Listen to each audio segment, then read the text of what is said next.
Hey y'all, Mike with Cardboard Kingdom, back with another Disney Lorcana market update video. Today is Monday, July 22nd. Happy post Fort Worth challenge.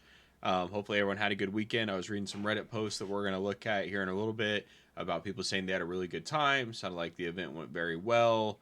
Kind of sounds like that Ravensburger is getting better and better with each one, which is really cool to hear. Obviously, as you start a completely new trading card game circuit. I'm sure there's a lot of trials and tribulations with figuring out the proper way to do so. Sounds like they're getting better, so that's really cool. We'll take a look at that, and then we're going to spend a lot of time today on the sealed side of things. We've got some interesting sales that are happening, and just want to kind of talk through my game plan for the sealed strategy right now. Um, as it sits, before we get into it, the EVs for each box right now, because this can be relevant to our conversation. Expected value as of yesterday's prices for first chapter is about $196. So if you open a box of first chapter, you should roughly get about $196 in value. Now, this does include a 1 in 96 enchanted opportunity or chance probability. So that's, it's kind of, if you get an enchanted, you're probably going to be above the 196. If you don't pull an enchanted, you're probably going to be below it. Rise of the Floodborn is $115 based on yesterday's prices. Into the Inklands is $108 based on yesterday's prices, and Ursula's Return is still down at $79. So the rest of the boxes kind of right around MSRP-ish, or not MSRP, but their current market price. Ursula's Return well below what they're going for on the market. So in terms of like opening a box right now, there's particularly a couple really good deals. First and foremost, just in case anyone sees this video and you're in the market for the first chapter, someone listed 6 boxes this morning at $200 all in. It's the cheapest by a wide margin. 220 is the next cheapest on the market. And they already sold 2. They had 6 listed, so these, honestly, by the time my video is uploaded, these will probably be gone. Seller has 0% rating, 5 sales. They probably just made 5 sales of these boxes, and they haven't got any reviews yet. So there is a risk there. It's not a certified store, but at the end of the day, it is $200 all in for a first chapter box, which is really nice. And the expected value on that, once again, is right around $200, so not bad. Now, what I wanted to make you guys aware of is we are seeing a really big Amazon sale right now. It says 41% off. That's 41% off of the MSRP. You can get a box for $85 right now. This is going to drive down the price of a lot of the set 3 cards quite a bit, in my opinion, depending on how much boxes there really are available. I'm really, really surprised that anyone's willing to discount it this much, simply because the last time it was discounted like 98, it was sold through immediately. But we do have a discount down to 85. So this is huge for the players. I mean, you're talking about getting packs for like the $4 range, which in Lorcana that is about as cheap as we've seen. So these are really good deals, and the return on the Inklands once again is about $108. So you can even if you don't pull an enchanted, that $80 range. I mean, you're talking about you pull a Robin Hood and an Ursula, then you're kind of at the cut in almost to get your money back. So I think that this is a really, really good purchase for anyone who is looking to pick one up. At the end of the day, I've opened a couple here recently. I pulled the Along Came Zeus on the video from a couple weeks ago. We opened another one of these with the family this weekend. You guys saw the Floodborn box that I pulled the Beast from. Open another Into the Inklands box from Amazon this weekend with the family, me and my daughter, and we pulled another Along Came Zeus. So we, I don't know, these Amazon boxes are primed. I guess that's all I can say. I have been, the last 4 boxes I've opened of Lorcana, I pulled 3 Enchanteds, which is by far the best luck I've ever had. But once again, I thought it was just opening on camera was my, my golden ticket. But then I did the box with the daughter, and we were ordered with another Along Came Zeus. So I've got to make a steel deck. I think I got to make some sort of amber steel, tie in the Carefree Surfer Enchanted, Cinderella Enchanted, Along Came Zeus Enchanted. Like I think that deck could be really cool. And quick side note and tangent there, first set championships this weekend went really well. Was going to make top 8. Had to drop out just simply due to time constraints. I did not realize it was going to be an all-day affair. When I signed up, the competition was very limited. A lot of people signed up right as the kind of the day leading up to the event. So there was a lot more people there than I thought. It went very well. Everyone was very nice. It was the first time I've ever played in a competitive trading card game environment. So that was really cool. Like I said, everyone was really nice, kind of helping me through any mechanics that I was missing, things like that. Overall, had a fantastic time, and the guy who was he had not dropped a round when I left. He was 10-0, and that was an amber steel deck. So he was running a whole bunch of sleepy's flute, and just singing, and yeah, he was kicking some you know what. So back to the seal discussion, I would definitely say that $85 for an Into the Inklands booster box is an absolute steal. Great way to add to your collection, great way to build your inventory, great way to build a deck. If you're looking to get in at that price point, that's going to be very, very, very, very good. And then, with that being said, I will say Ursa's Return still just does not make sense to open. The cheapest listing on TCG Player is $106 right now. The cheapest listing on Amazon is like $117 as far as what I've seen.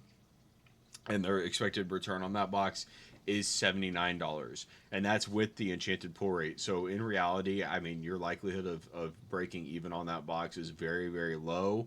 The Aerial Enchanted has seen a bounce back. It's one of the few Enchanteds that is actually turning up right now. And I don't know if that's because not that many people have been opening Ursula's Return, and so the supply is kind of drying up because there's just not a lot of return there for the Aerial. Or a lot of return on that box, so there's not a lot of aerials hitting the market rather. But that one is back up to like 215, 220. I do think we're going to see it drop again, but it's kind of interesting to see that one drop down to that. I think it got down to like the 170s, 180s, and then it's been bought back up to like a 220 without really a shift in the supply and demand. So interesting to see that there. That one is bouncing back. But other than that, I think that it just does not make sense to open Ursula's Return. I think it makes a lot of sense to go out and get the singles from that particular box that we're looking for, and that would be the route that I would go on Ursula's Return. Is just go get the singles. The Enchanteds are super cheap. Like from a collector's point of view, that's my goal. I'm not going to really open too much Ursula's Return until it gets down to that like 70s to 80s price point. And I do think that's going to happen. It might be, a month or two into Shimmering Skies, kind of like Inklands is now for Ursula's Return. Kind of think maybe, I don't know, late September time frame ish. Maybe October. I think we're going to see some really, really cheap Ursula's Return.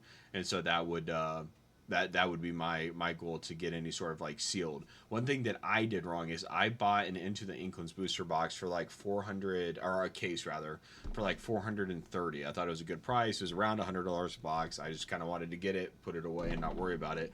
But I definitely should have waited, right? Because we're seeing that Amazon sale for $85 per box. That puts your all-in case price at like 440 or 340 bucks, significantly cheaper. That's like $100 cheaper than I got it. Obviously, I've tied up the capital in that box for even longer than it needed to be.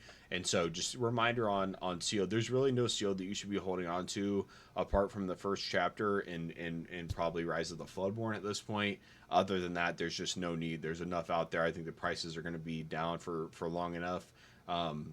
To come in the future, and there's just not a need. Now, obviously, if you're saying, I don't really care what the short-term price action is, I'd rather just get my sealed and put it away, then obviously that's what I did. There's nothing wrong with that. But at the end of the day, there's just more you can be doing with your capital, I guess, in the short term than putting it into the Inklands booster box like I did, putting them to the side, and they're just kind of decreasing in value right now. Probably a good time to open them if you have them, and then look to get some additional sealed on discount if possible. Going to the Lorcana Challenge event. Oh, let me go back here. This person made a thread. It's a really good thread. Imaginary Ranger 149. They said if you're thinking about attending a DLC event, it's absolutely worth it. After hearing horror stories from Atlanta and things getting a little better for Chicago, we were worried about how Fort Worth would actually go. All those fears turned out to be for nothing. So basically, they go on and list all the reasons why they had gotten Dallas tickets. They were kind of scared, but it actually turned out to be very, very well. And that Ravensburger had improved on a lot of the things that were really bad in Atlanta, and then had gotten a little bit better, but it sounded like we're still pretty bad in Chicago. going into Fort Worth, it sounds like a lot of those were cleared up. Specifically, not a lot of wait times to like get tickets and things like that. Sounds like they had like 8 different vendors for like cards and things like that, and they were pretty fairly priced. One vendor was even buying at 85% of the market, which is really, really good. It's very hard to see someone getting 85%. Are willing to pay that, because if you think about, if you were to sell that card on TCG Player, on eBay, I mean, you're pretty much coming out with 85% anyway, so they're kind of giving you that without doing all the nonsense of shipping and whatnot. So pretty cool to see that they were offering that. I guess it was really cold in the event, which I would think, if you're in Texas in the summer, that's probably pretty refreshing. But people were saying they wish they would have brought a hoodie or whatever. That's kind of I would definitely say first world, problem. Too much AC. So step outside, warm up a little bit. Probably feel good to get back in there. But overall, it sounded like it went pretty well. Prize wall was very well stocked. Even at the end of the weekend, there were plenty of all the items in stock. There's a high number of promos, and even the playmat handed out. 90 tickets was surprisingly achievable with the tickets from the main event and a few side events. I do really wish the shirts and hats were available for purchase as well as for tickets, because I'm very interested in the shirt, but came up short on tickets in the end. Sounds like there was a lot of side events going on, so that way if you don't do as well in the main event, you kind of get knocked out early. There's enough challenge or side events going on, and then if you're an attendee, you can do the side events and just kind of have some fun playing Lorcana. The people that I talked to at my set championships this weekend, it was cool to kind of see a different side of the community. Obviously, a lot of us that I communicate with throughout the channel and Discord, Instagram, etc., a lot of us are collectors first, right? And so we're just kind of chasing the enchanteds, chasing the collectible cards, adding to our collection, and that's kind of what brings us joy. Talking to the more player side of things, a lot of people were hoping to win the Ursula just to simply get rid of it. A lot of them were, anytime they get an enchanted, they sell it to then get more playable cards to fill up their play sets, things like that. So it's kind of interesting to see the other side of like the people who I'm buying their cards from and who are buying my cards whenever they are looking to add to their decks, to their play sets, etc. It's kind of these two, the ecosystem working as a whole. These two entities. I'm buying all their fancy stuff. They're buying all my normal stuff to add to their decks because they need 4 of them, etc. It was pretty cool to see the other side and hear and listen to people be like, they like the enchanteds. It wasn't that they didn't like them, but they just need to free up that capital to build out the decks that they need for the most to be the most meta. And when you think about it, like that, the Bucky deck that was running rampant, it didn't win the Fort Worth Challenge, so that was cool. But there were several of them at my set champs, and that deck, once again, before the Bucky errata decision, they were like $750 to $800 if you want to just build the meta Bucky discard deck. It was almost $800, which, I mean, that's a significant investment, right? So if you're a competitive player and attending a lot of locals, attending a lot of set championships, going to challenge events, you got to have the best deck possible, and $800 for a deck is a steep price. So selling off any enchanted you pull makes sense at that point. But overall, it looks like the challenge events are going very well. Obviously, they're probably going to continue to improve. Love the display that they had there with the big oversized playmats, the banners. Very, very cool. Here's the prize wall in case any of you guys are looking at that. Looks like you can get a full display. Is that a booster box, I wonder, for like first chapter? Full display for 56 tickets. You can get essentially a booster box, I would guess. I'm not sure what a full display is. Yeah, that's got to be a booster box. 56 tickets for that. You can get a Trove, Deep Trouble for Ursula's Return, Stitch playmat. You can get all sorts of playmats there. Random promo card for 10 tickets. You can get the Rapunzel for 20 tickets. Cinderella Stout-Hearted playmat for 90 tickets. All the goodies there. So that sounds really cool. And then reminder for anyone who is looking to go to the Vegas Disney Lorcana Challenge, that goes on sale today. So you can go to this website here, PPG Events, click here for competitor registration. It'll take you where you need to go. You can set up a reminder, and I'll try to link this in the description, as well as the Amazon sale, so that way you guys have it. And don't forget, because these events, especially in North America, have been selling out incredibly fast. So don't sleep on that. If you are looking to go, make sure you go ahead and get it. I know that there's some people at the challenge event that I was at yesterday were talking about getting some tickets to this. I'm sure it will sell out. You know, I would say maybe first couple minutes, maybe first hour, 2 hours. You know, it's going to be pretty quick. So don't sit on that. And then let's take a look at the challenge in Italy here, see if we had any movement on that. We heard from some of our European friends basically saying that it's very out of the way, not very easy to go to, and so kind of just poor timing more than anything else, or poor location. Looks like they are still available.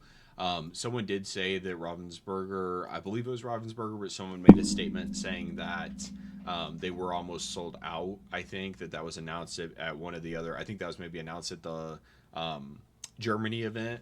So whether that's true or not, who knows? But they are still available as of right now. It looks like, with roughly 2-3 weeks to go till that event. We're another 2-3 weeks away from Shimmering Skies. So once again, friendly reminder: do not pre-order Shimmering Skies. The prices are becoming a lot more reasonable, which is great. But at the end of the day, Shimmering Skies is going to be available at your local game store 2 weeks before the pre-sale date here, and it's probably going to be cheaper than this price. To be honest, I know my LGS right now has them listed at $119 for pre-order, and that is on August 9th, so 2 weeks before this particular date.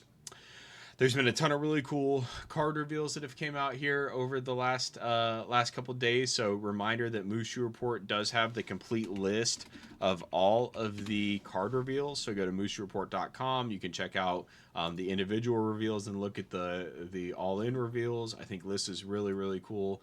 Elsa's Ice Palace. When you play this location, choose an exerted character. While this location is in play, that character can't ready at the start of the turn. So that's a very cool ability, very unique. It is uninkable, and it's only a 4 willpower. So at the end of the day, it's got some downsides to it. It's very easy to kill. A lot of characters have 4 strength, and then the 3 uninkable. It's kind of cheap to play. You only get 1 lore.